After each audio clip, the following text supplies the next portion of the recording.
Christina, how did Americans come out of this crisis with more money? Well, it's true. Across all income brackets, wealth increased despite the pandemic because of several factors.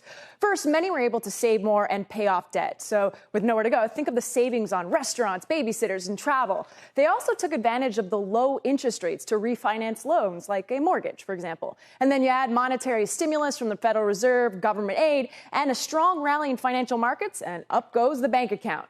Keep in mind, though, the wealthy are more likely to own stocks and mutual funds, so they disproportionately benefited, as shown in this graph.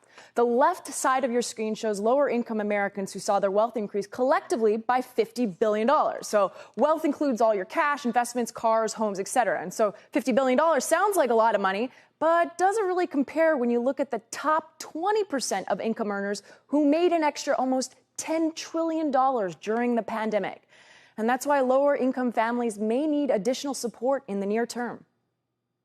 So far, we've seen some jobs being recouped and some wage increases, but this needs to be fairly broad-based to ensure that incomes for these low-income families is sustained and continues to provide enough of a buffer to continue spending at a decent clip. Slowly but surely, people are returning to the office, and soon the government aid will run out. Those postponed mortgages, eviction moratoriums, and student loan payments will expire, dealing a blow to many households.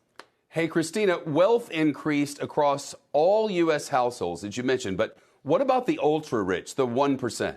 You mean the ultra-high net worth population who have a wealth of $30 million or more? That's who you're talking about? Well, that group grew 1.7% in 2020. That means an extra 4,700 people, or a little bit over 4,700 people, actually joined that ultra-high net club back in 2020.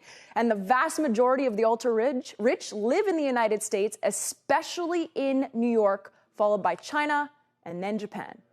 Christina Partsenevelos, thank you. Shepard Smith here. Thanks for watching CNBC on YouTube.